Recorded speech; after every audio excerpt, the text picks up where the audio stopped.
Hola de nuevo, bienvenidos, bienvenidas. Seguimos con los videos hablando de los candidatos presidenciales este año. Ahora vamos a hablar sobre Hernando de Soto, quien postula por el partido Avanza País. Hernando de Soto es economista, posee estudios truncos de Derecho en la Católica y estudios económicos en la Universidad de Génova, Italia.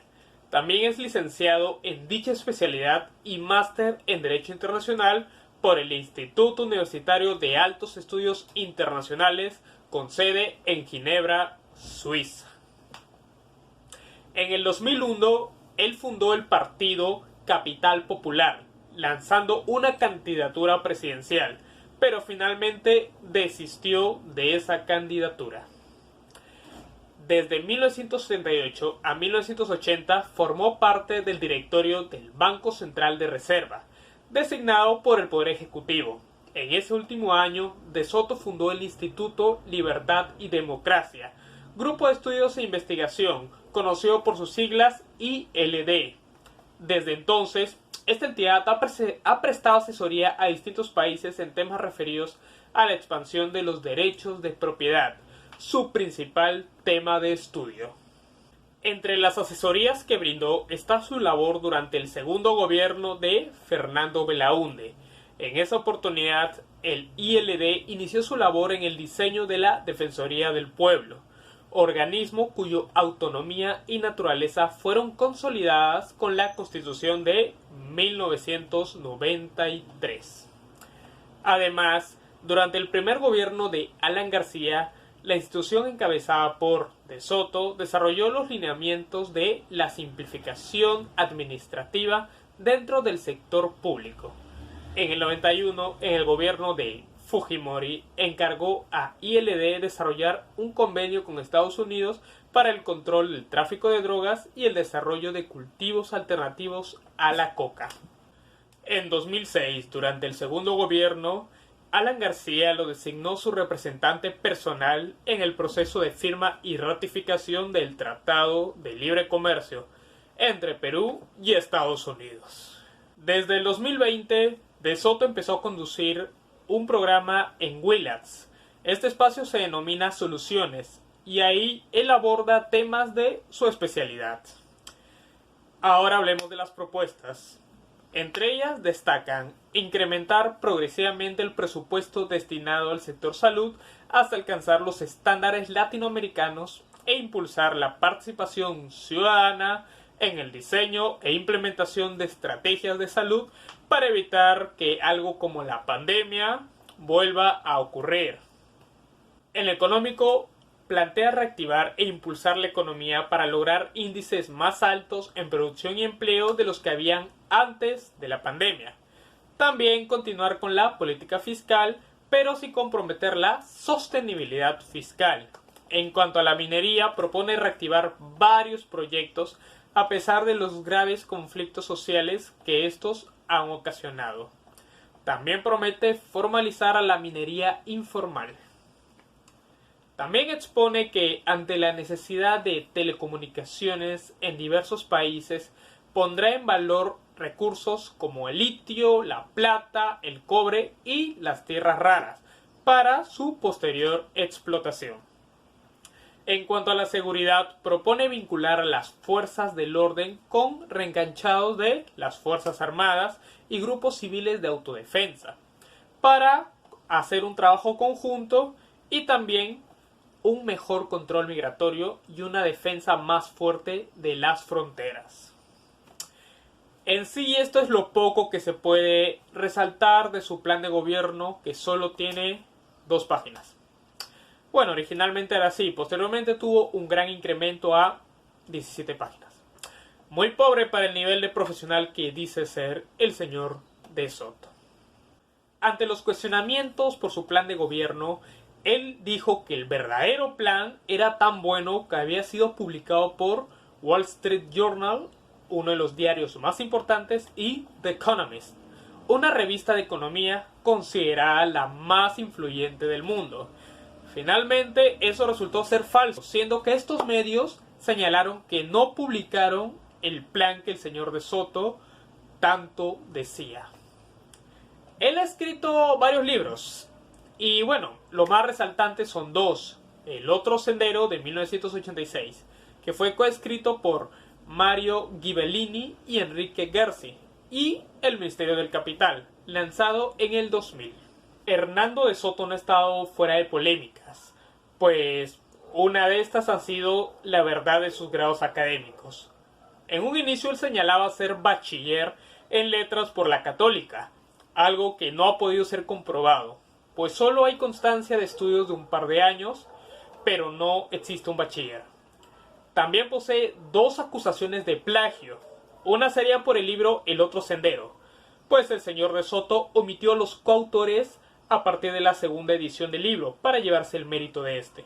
Por eso en 2006 Indecopi lo sancionó, pero pese a ello él continuó con lo mismo y en 2012 fue sancionado con una multa de 10.950 soles. El otro caso se daría antes, en el año 1995.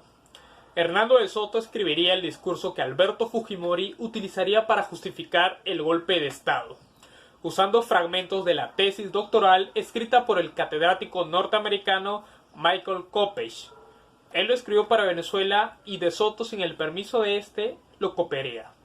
Esto pasaría desapercibido hasta que en 2004 el profesor norteamericano Charles Kenney descubrió que dicho discurso fue plagio del trabajo de Kopech. Y finalmente el periodista Gustavo Gorriti realizó una investigación en 2012, donde se pudo confirmar el plagio hecho por el señor Hernando de Soto. Hablando de sus teorías principales expuestas en sus dos libros, en El otro sendero expone que el principal problema de por qué la informalidad se mantiene son los altos costos de los trámites para formalizarse, pues los informales desean formalizarse, pero no pueden precisamente por estos altos costos. En El misterio del capital expone que una solución a la pobreza son los títulos de propiedad. Al otorgar estos títulos de propiedad a la gente pobre, estos podrán acceder a crédito bancario para poder crecer y salir de la pobreza.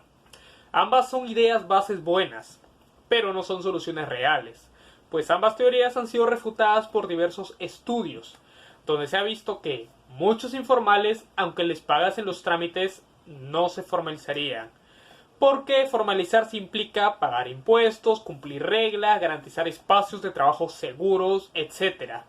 No se podría hacer una formalización exitosa sin garantizar todos estos puntos, por lo que solo formalizarse no será una solución total.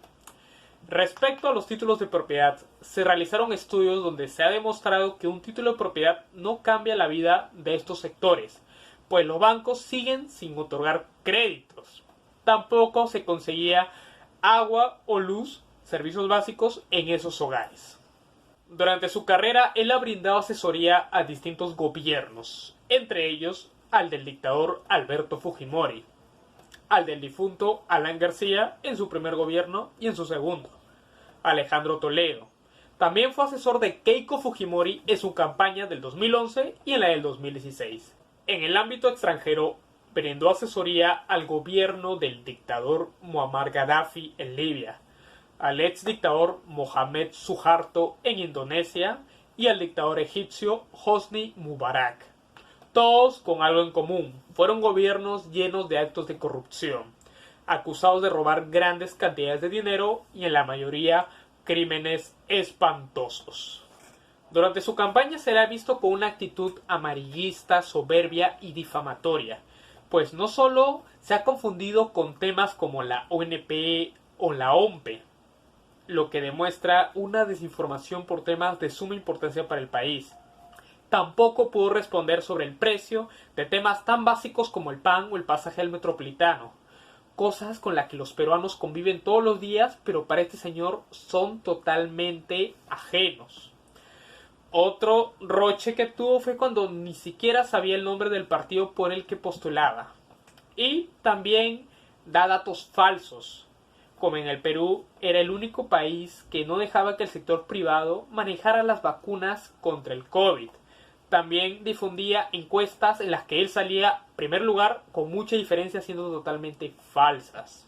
E incluso aseguró que la candidata Verónica Mendoza tenía fotos con miembros de Sendero Luminoso. Algo falso, pues esas fotos fake son ya un tema que se tenía aclarado, pero él no diferencia el Photoshop. Finalmente, el señor de Soto es un intelectual de escritorio, sin experiencia en el campo más allá de lo poco que investigó para su libro El otro sendero. No tiene noción de la realidad peruana, no tuvo experiencias públicas relevantes.